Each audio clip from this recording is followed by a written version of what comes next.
আরজি করে তরুণী চিকিৎসকের ধর্ষণ হত্যাকাণ্ডের পরে প্রথম উঠে এসেছিল লবির প্রসঙ্গ। উত্তরবঙ্গ লবির বিরুদ্ধে সরব ছিলেন আন্দোলনকারী জুনিয়র চিকিৎসকেরা।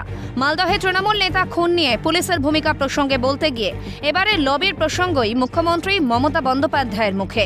মেনে নিলেন লবি চলে পুলিশের অন্দরেও। তৃণমূল কাউন্সিলর দুলাল সরকার খুনের জন্য ভর্ৎসনা করলেন মালদহের এসপিকেও।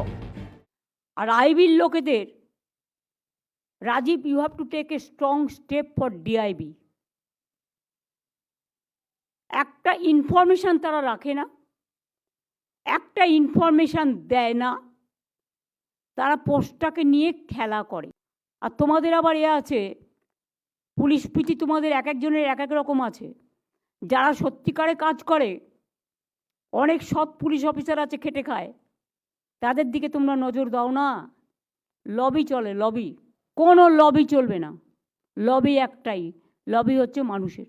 ফ্রম দ্য বিগিনিং আমার সাথে কাজ করছে বাবলা সরকার। আজকে মার্ডার হয়েছে এবং পুলিশের গাফিলতিতে, অফকোর্স এসপির অপদার্থতার জন্য। মুখ্যমন্ত্রীর এমন বক্তব্যের পরেই প্রশ্ন উঠেছিল, কেন লবি পুলিশের অন্তরে? পোস্টিং থেকে ট্রান্সফার সবই কি লবির জোরেই হয়? লবির শিকার হতে হয় কি রাজ্যে কর্মরত আইপিএসদেরও?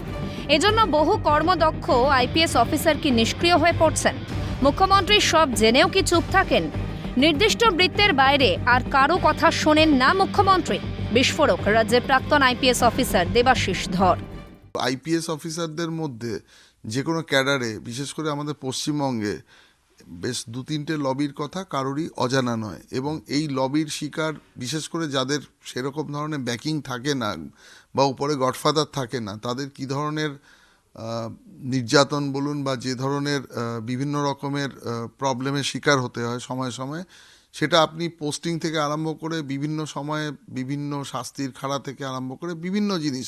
একটা জিনিসই বলতে পারি যে সঠিক যে কাজ করে বা সঠিক তথ্যটা যদি আমাদের যিনি পুলিশ মন্ত্রী আছেন বা রাজ্যের মুখ্যমন্ত্রী আছেন, তিনি যদি না রাখেন, তো সেক্ষেত্রে প্রশাসনে সত্যিই কী হচ্ছে, ধরুন ওনার যারা সবচেয়ে কাছের লোক, আমি আগেও বলেছি, তারা যদি সঠিক তথ্য ওনাকে না দেন, তাহলে সেক্ষেত্রে আর যারা রয়েছেন, যে ধরনের লোকজন, যারা সত্যিকারের কি ঘটনা ঘটেছে সেখানে, সেটা কখনোই তার কাছে কিন্তু রিফ্লেক্টেড হচ্ছে না। প্রশ্ন উঠছে, কেন সবার কথা শোনেন না মুখ্যমন্ত্রী? কেন শুধু লবির লোকের কথাই শোনেন তিনি? এই প্রসঙ্গে বলতে গিয়ে প্রাক্তন আইপিএস দেবাশিস ধর ব্যক্তিগত অভিজ্ঞতার কথা শোনালেন। 21 বিধানসভা নির্বাচনের সময় কোচবিহারের এসপি পদে কর্মরত ছিলেন তিনি। ভোট চলাকালীন ঘটে শীতলকুচি কাণ্ড। কেন্দ্রীয় বাহিনীর জওয়ানের গুলিতে 4 জনের মৃত্যু হয়। তৃতীয়বারের জন্য রাজ্যের ক্ষমতায় এসেই শীতলকুচি কাণ্ডে সিআইডি তদন্তের নির্দেশ দেন মুখ্যমন্ত্রী মমতা বন্দ্যোপাধ্যায়। তদন্তের নামে কি হয়েছিল সে অভিজ্ঞতার কথা শোনালেন প্রাক্তন আইপিএস অফিসার দেবাশিস ধর। আমি আমার ক্ষেত্রে বলেছিলাম, আমি বারবার করে বলেছি, আগেও বলেছি, এখনও বলছি, যে আমি চেয়েছিলাম যে উনি আমার বক্তব্য একবার শুনুক। তো আমার ক্ষেত্রে যদি ওনার কোনো রকম মনে হয় আমি কোনো খারাপ কাজ করে থাকি, তো উনি তো অ্যাটলিস্ট আমাকে বলার বা জানানোর সুযোগ দেবেন। সে সমস্ত কিছু হয়নি। এই লবির শিকার হয়ে কিন্তু আমাকে দীর্ঘদিন এইভাবে মানে নির্যাতনের শিকার হতে হয়েছে এবং আলটিমেটলি আমাকে কিন্তু চাকরিটা ছেড়ে দিতে হয়েছে। এবং এই যে ঘটনা ঘটেছে তার থেকে কিন্তু আমার বাড়িতে বৃদ্ধ মাও কিন্তু সেখান থেকে রেহাই পাননি। মানে আমি জানি না উনি এত বড় চাকরি করেছেন, মানে এই রকম অসুস্থ যিনি বিছানা থেকে এক পাশ থেকে এক পাশে নড়তে পারেন না, তার বাড়িতেও কিন্তু সিআইডি গেছিলাম, জানি না কী কারণে। তো দুর্ভাগ্যজনকভাবে সেই কেসও আবার সিআইডিকে মিস্টেক অফ ফ্যাক্ট বলে তারা নিজেরাই কোর্টে তথ্য দিয়েছে। একদিকে রাজ্যে ক্রমাগত অপরাধ বাড়ছে দুষ্কৃতী দৌরাত্ম্য, শুটআউটে প্রাণহানির মতো ঘটনা। এর মধ্যেই বাংলাদেশ আবহে গোদের ওপর বিস্ফোরা জঙ্গি। ওয়াকিবহাল মহলের মতে আশঙ্কা সত্যি করে জঙ্গি হানার ঘটনা ঘটলে পুলিশের বিশেষ কিছুই করার থাকবে না।